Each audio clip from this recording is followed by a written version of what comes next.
นะโมตัสสะภะคะวะโตอะระหะโตสัมมาสัมพุทธัสสะนะโมตัสสะภะคะวะโตอะระหะโตสัมมาสัมพุทธัสสะนะโมตัสสะภะคะวะโตอะระหะโตสัมมาสัมพุทธัสสะพุทธังธัมมังสังฆังนัมมัสสามิ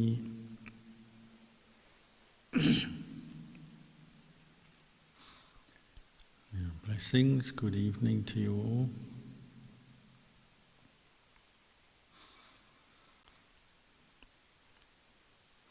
I recently attended the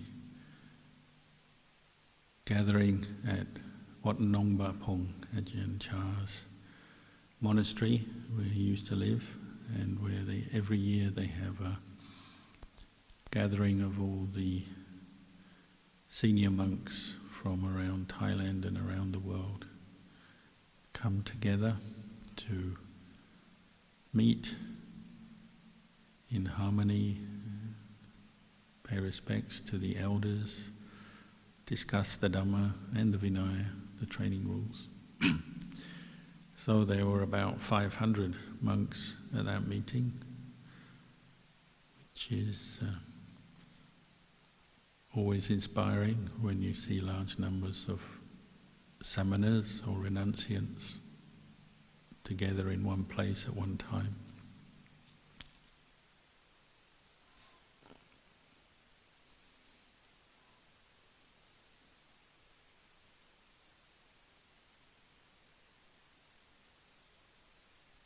And there's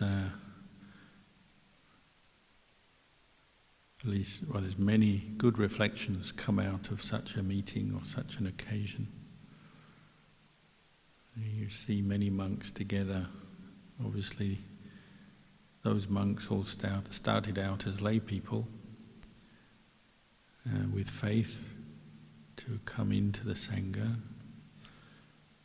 and train in the monastic rules and discipline, train in meditation, train in learning and understanding the Buddhist teachings, the Buddhist path. And obviously some monks only last a short period of time and disrobe, go back to the lay life. But this is a group of senior monks. Most of them are abbots or the senior monk in their monastery. So they're monks who have been in the robes for a long time. So most of them are settled in their practice, committed in their practice. But you can see, if you have 500 people together who were once lay people and now are senior Buddhist monks, you can see some of the benefits of the practice, living in monasteries, meditating, keeping sila over many decades, changes a person for the better. So you can have 500 monks meet in harmony, peacefully, and discuss things. And you can see that many of those monks, they've benefited over the years through their training, their practice. Ajahn Chah used to say, you start off as like a little rock or stone in a mountain stream. Like here we live in the mountains, and the streams starting on top of the mountains where there's still a lot of rocks. They form waterfalls and flow down the mountain. The rocks are always more jagged and rough on their edges. But as you follow the water down to the river, say like the Yarra River, and then the Yarra River down towards the sea, those jagged stones become more soft on their edges. The edges become rounded by the action of water and rubbing against other rocks and the water, and gradually moving downstream. So then they become what we call river rocks or river pebbles, which are smooth and rounded and attractive. And people are the same. When they practice the Dhamma for many years, sincerely, with a certain energy and discipline, the jagged edges of their personality and their character get rubbed off. And so, even though they still have a personality, perhaps the worst parts disappear. The parts that hurt, are when we talk to each other, when we're not very mindful, sometimes we hurt each other's feelings, say something that is unfair or untrue or just hurtful. Some of our actions are the same. We act in selfish ways. Sometimes we're not so sensitive or aware of other people. But the more you practice the Dhamma, and especially over a long period of time, like a lifetime, you lose a lot of that selfishness and the jagged edges. So then you can mix with other bhikkhus, monks, nuns, lay people of different ages, different backgrounds. You can mix quite well, because you've learned how to smooth off your rough edges. The Buddha used the term milk and water. You blend together like milk and water. If you pour water into milk, you can't really see it because it just blends in. So 500 monks sitting together or spending time together was a very pleasant experience, easy experience. The senior monks sit at the front, the junior monks sit at the back, and you just know that because of your training. And you follow the training rules. So like everything Buddhist monks do is according to when you were ordained as a monk, the day, the date, the time. So even if you ordained 1 minute before another monk, then you sit before that monk in the line, or that monk is considered just slightly junior to you. So it makes things very smooth and easy because you know where you are. Sometimes you're at the head of the line, sometimes you're in the middle, and sometimes you're at the bottom. It depends who's there and how many monks there are and how senior they are.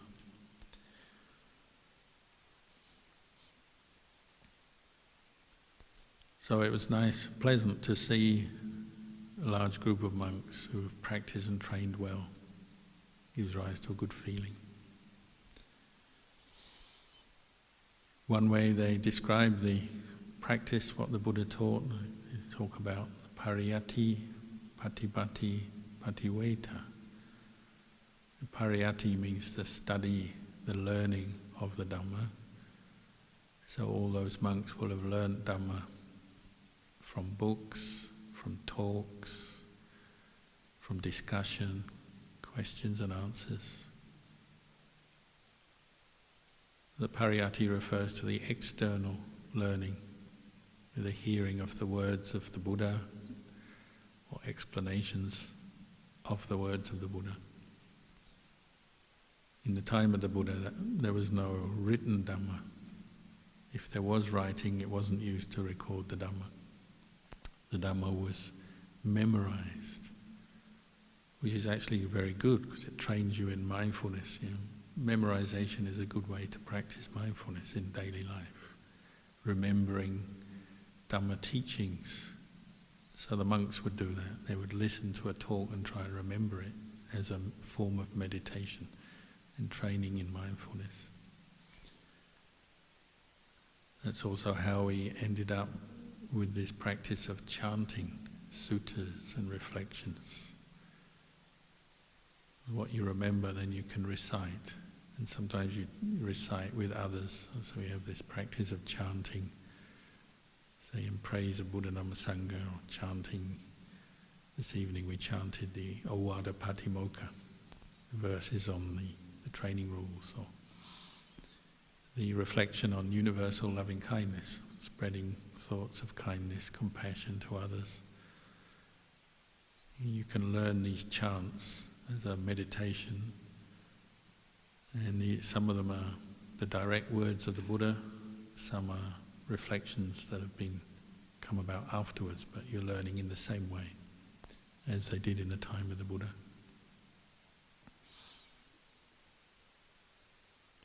So we read, we memorize, we learn, hear the Dhamma. This is the Pariati, and it's important starting point of the practice, because you need to know what to do. You need the guidebook and the instructions if you're going to use, a new gadget you've bought, a car or a phone or something. You need the instruction book. That's the value of Pariati. And some people read a lot and study a lot, some less, but you need something, some framework for how to practice and what to practice. What's the purpose of the practice? But then you need to draw that knowledge that you've gained from external sources inwards, internalize it. That is the practice of Patipati, the second part of the Buddhist path. So you listen, you learn, and then you put what you've listened and learned into practice. And that's why we keep repeating to develop mindfulness. You might call that the heart of the practice. It's not the only aspect of the practice, but to really make the Pariati, what you've studied and heard and learned, come to life and have meaning is by developing your own quality of mindfulness. And sometimes we practice mindfulness by bringing up teachings, remembering a teaching at a certain time. So it could be remembering your precepts when you're in a situation where you are tempted to kill or steal or tell a lie or something. You remember your precepts by being mindful of them, and that's bringing Pariati into Patipati, into the practice. Or perhaps most common of all, remembering a meditation object, which are one of the main ways we use to develop the quality of mindfulness and clear comprehension. So, when you're meditating in a formal situation, perhaps you're keeping the breath in mind. So you're mindful of the breathing, the sensation of the in and out breath, practicing mindfulness in that way. And that's bringing the Pariati to the Patipati. So you hear the instructions, you sit down, cross your legs, sit up straight, place your attention on the sensation of the in-breath and the out-breath at one point, say the tip of your nose, for example. That's the Pariati, and then the Patipati is doing it.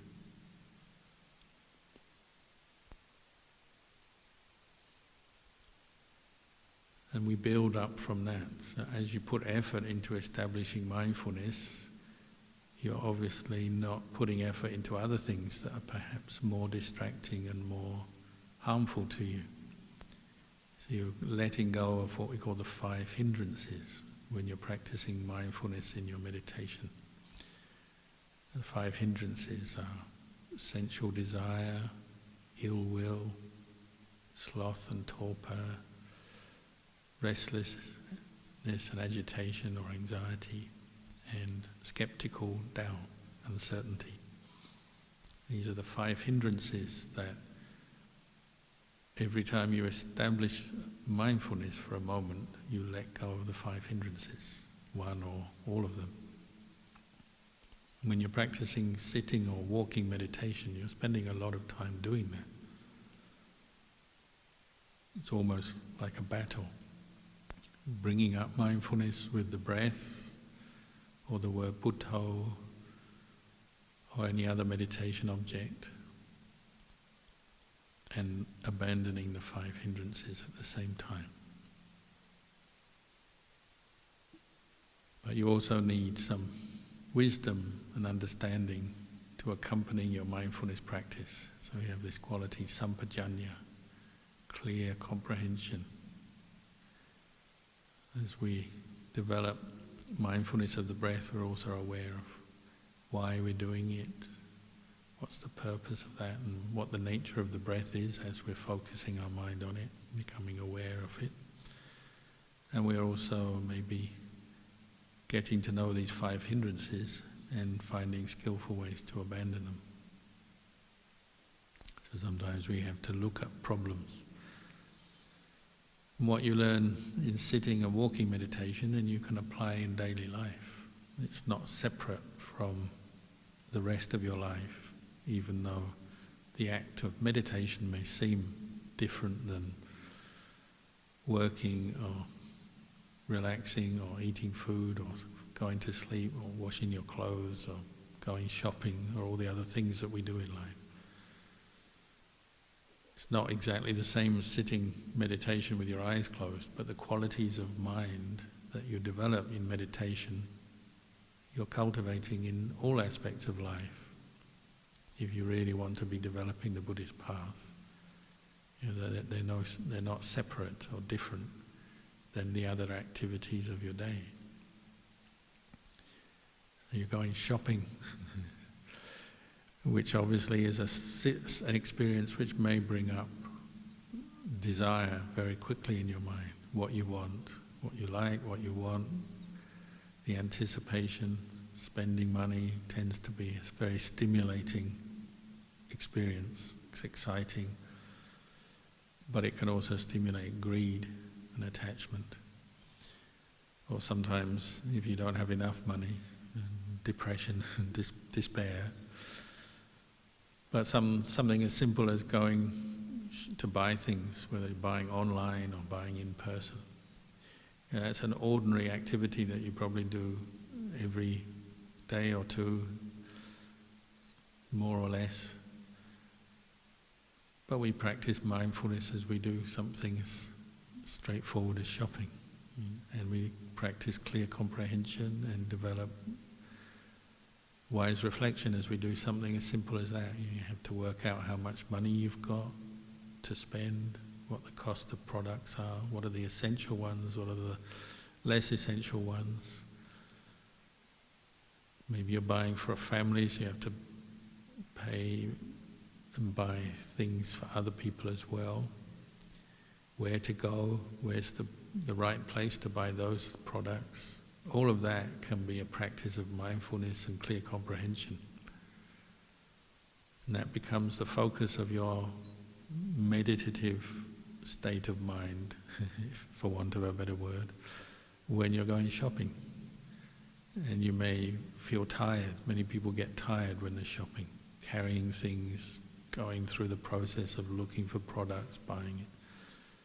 So you need patience, you need energy, you need to keep your precepts so you don't lose your temper with other people, driving, or people you meet, obstacles that come up, maybe disagreements with people selling stuff or whatever. There's a whole range of experiences we have just doing a simple thing like shopping, but you can practice mindfulness and clear comprehension as you're doing that. You're still aware, you can be aware and mindful of your posture, feelings that are arising, pleasure, pain, thoughts coming into your mind, your mental states, whether they're skillful or unskillful, stressful and suffering, or you feel at ease. The practice of meditation transfers into daily life very naturally, but obviously it takes practice. This is the practice. You've heard the Dhamma, the Pariati, and then you can put it into practice. Whether you're doing formal meditation or just going through your daily life in different aspects of your life, going to work. People always say, oh, it's so difficult to be mindful at work. When you're doing a job of work, all the faculties of a human being, your body, your mind, feelings, thoughts, memories, sense consciousness, seeing, hearing, tasting, touching, smelling. That's all there, just the same as when you're on a meditation cushion or walking meditation on a walking path. But now you're directing your attention to a certain task, whatever that job of work or task may be. But now you transfer your mindfulness and clear comprehension to try and perform that task well, and to guard over your mind so that the 5 hindrances are not coming up. So that may be in the form of anxiety or anger or greed or lethargy, apathy, as you're doing that task, whatever the task is. Just in the same way as when you're meditating. And the more you practice, the more regularly you meditate, the more regularly you practice in daily life, you'll realize that looking after your mind, looking after your speech, your actions, is all part of the practice. And you can use what the Pariati, what you've heard, what you've learned from talks and reading, bring it into your daily life. And you start to practice with the Dhamma that you've learned, remembering it, using it to guide you and to give you clarity in different situations. So we all know what the challenges are of living in the world. You live with many other people, and some are well behaved and some are not well behaved, and some you know, some are not, are strangers. You have to deal with different challenges of people, and then earning a living and using your body to do different things, and you sometimes have health issues and so on. We all know that, but we have to turn it into part of the practice and deal with the ups and downs and the unexpected twists and turns and different challenges that come up in the course of our day.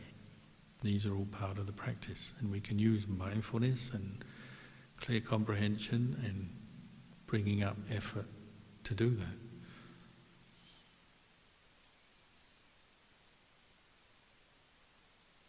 I was talking with Luang Por Liam, the senior monk in Ajahn Chah's lineage in Thailand, and he was saying, a lot of the practice is about learning to adapt and adjust to the different conditions of daily life. Because no day is the same, is it? One day is never the same as another. The weather changes, you change, what you're thinking, how you're feeling changes, the economy changes, the traffic changes. There's always change going on, and that requires us to learn how to adapt and adjust. That is the practice. Why do we have to adapt and adjust? Well, our aim is to free our mind from suffering, or to prevent suffering arising. That we get from the Pariati. Say the heart of the Pariati, the study and the learning we do, is the Four Noble Truths. So the Buddha taught us how to get to know and observe stress and suffering, understand it, and then to understand what is the cause of it and abandon the cause. The cause is ignorance, craving and attachment, so that we can experience the cessation of suffering, nirodha. And the way we abandon the causes of suffering and experience the cessation of it, and the way we know suffering for what it is by cultivating the path, the Eightfold Path, in daily life. That's our practice. So you bring that Pariati or that reflection into your day as you face these challenges, dealing with different people. And the aim is to learn from your experience rather than always be giving in to the craving, the attachment and suffering with your experience. You're learning from your experience so that you can actually go beyond the suffering, transcend it. So everything is teaching you. This is something you get from Ajahn Chah, his teaching. Everything is a teacher, the good and the bad. That's the Pariati becoming Patipati. So you see something pleasant, you experience a pleasant feeling, and you learn from that, establish mindfulness and know, oh, I'm seeing this, it's pleasant. You go shopping and you see something you like. Whether you buy it or not is another question, but you're just seeing something or hearing something or tasting something that's pleasant. It gives you one feeling, one experience. And if you're mindful, it doesn't have to lead on to craving and attachment, but you just know, oh, this is a pleasant experience. It's like this. That's turning the Pariati into Patipati. Or you may have an unpleasant experience. You see something you don't like, you don't want, get rid of it, but you don't let your mind go into craving. You just know, oh, this is unpleasant, feels like this, it sounds like this, looks like this, tastes like this. This is establishing the Patipati, bringing up mindfulness and clear comprehension and abandoning craving, the cause of suffering in that situation. And we can do that at any time, not just on the meditation cushion, but as we go about our day, becoming more aware of our own mind, what we're thinking, feeling, what's going on, and letting go of the craving and attachment that causes us so much suffering. And we have to learn how to adjust to the different conditions, as Luang Por Liam said. It's just, you can't always predict or control the world. You know, we all want pleasant things to happen to us. Pleasant life, pleasant feelings, good experiences, everything to go our way, how we want. That's how we define pleasure, getting what we want, what we like. But not a single day goes by in your life when you get exactly what you want. That's something to investigate. That's the Pariati and the Patipati. You're looking and learning from your experience. And you recognize that sometimes you get what you want and sometimes you don't. Some experiences are pleasant and some are unpleasant. But it can all teach us something. It can all be turned to our advantage if we know how to adjust and adapt and learn from our experience. Everything is a teacher. It's like someone was telling me about, you meet different kinds of people in your day, and some of them are good, friendly, kind, helpful, and some of them are unfriendly and troublesome or harmful. You might be able to divide the people you meet in life into these two categories. Sometimes one person can be both, can't they? Sometimes they help you, sometimes they harm you. But it's a very common experience as a human being. You meet the ones who help you and the ones who harm you, the ones who are kind, the ones who are unkind. But they all teach you something, don't they? And the ones who are kind, they set a good example. You can learn from their good example. You can benefit from their kindness, their helpfulness, their friendliness. It gives us many good things, gives us warmth. They may help us, give us information or support, and they set a good example. The ones who are unkind and cause us trouble, we can also learn from. We learn how not to do things. We can see the consequences of their actions are causing us or other people suffering, and we can learn from that. We say, oh, I'm not going to do that. I'm not going to follow them. I'm not going to copy them, because you can see the suffering that they're displaying. Maybe they're suffering themselves. Maybe they're causing you or someone else suffering. But you can learn from that. You don't just have to reject that experience of meeting somebody who's troublesome or difficult, but you can learn from it. So in that way you can say whoever you meet in your day is bringing you good luck, good fortune.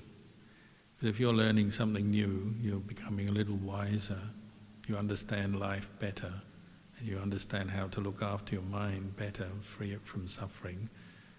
well, that's good luck or good fortune for you. So then you can say the good person, it's good luck to meet them.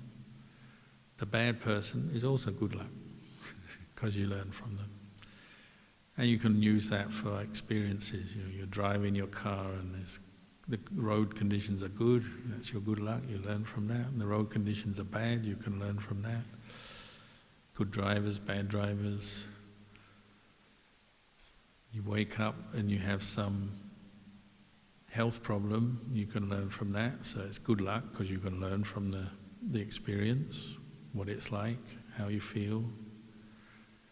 Or you wake up in the morning and you feel great, and you learn from that. So the way of the Buddhist path is to learn from experience and grow so you can see the true nature of experience, see the changing nature of conditions, see the selfless nature of conditions. There's a lot of things happen in life you can't control. Why is that? It's because it's not self. Things go according to causes and conditions. And when you see that, your mind is liberated from the desire to have a self that controls and owns and has everything. And that's how you can free your mind from suffering.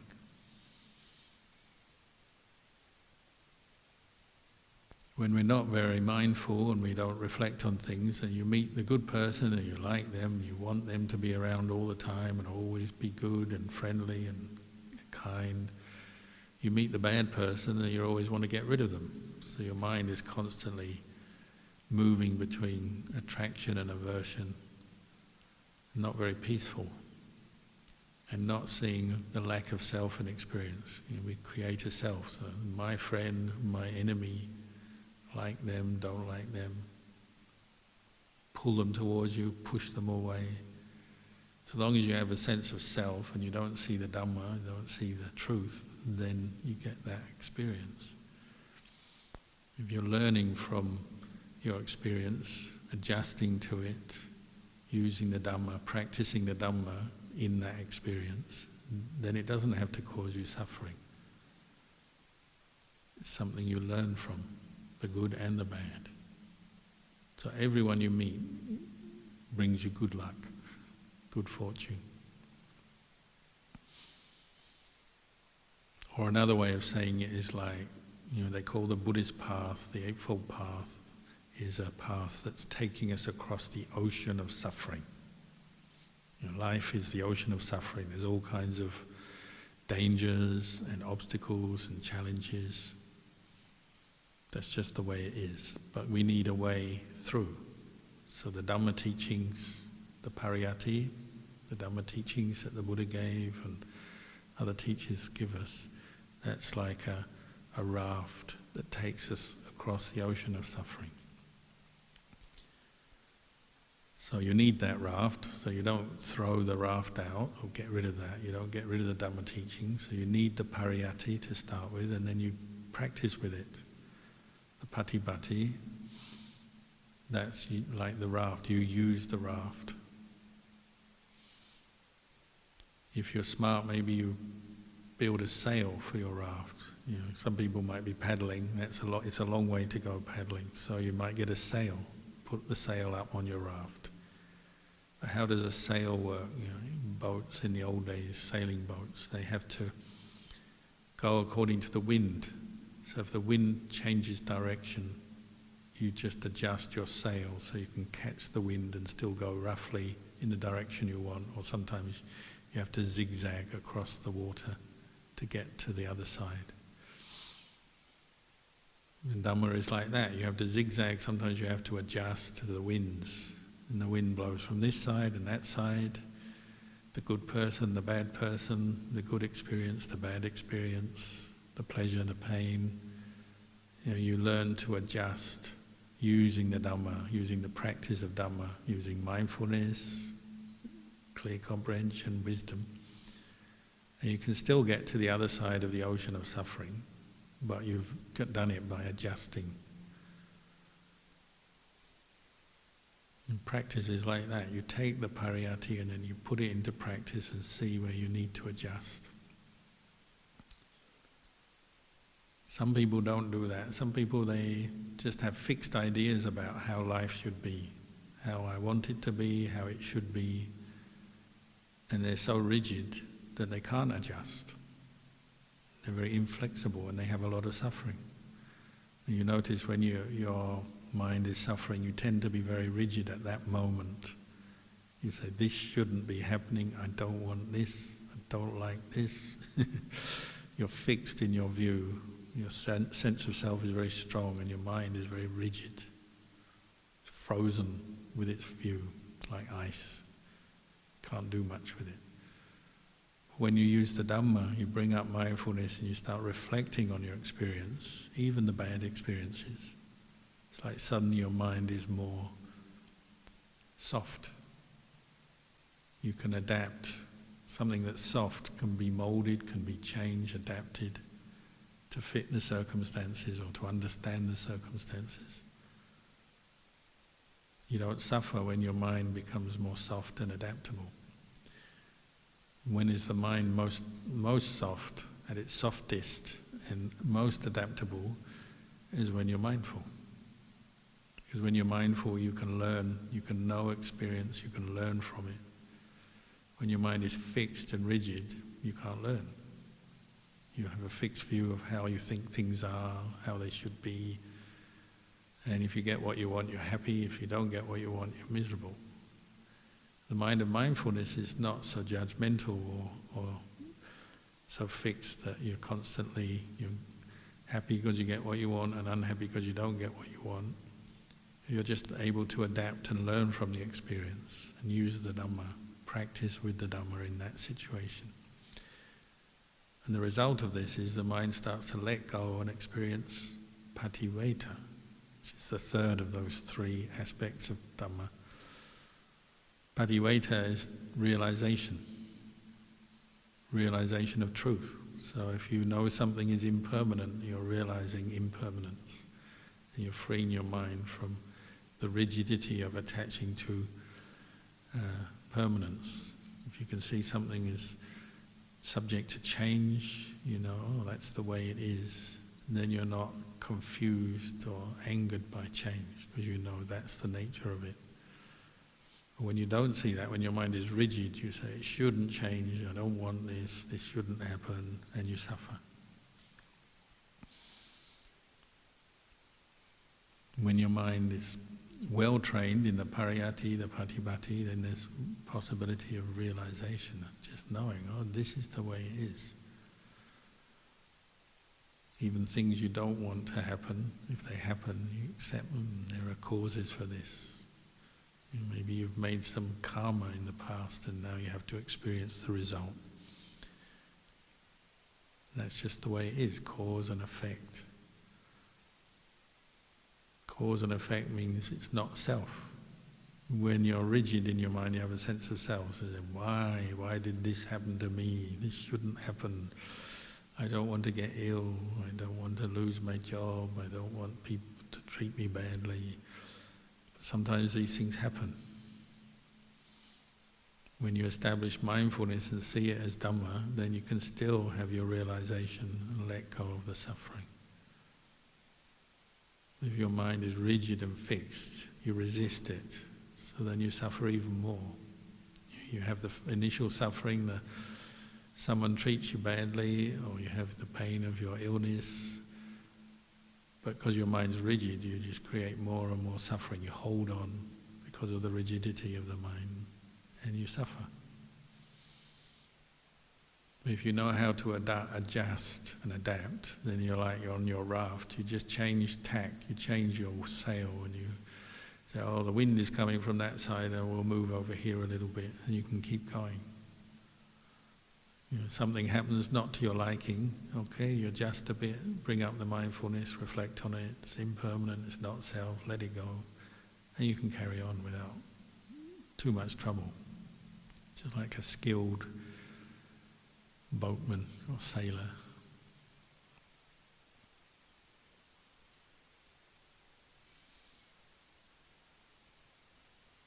So this is the one way of looking at the practice, Pariati, Patipati, Patipati.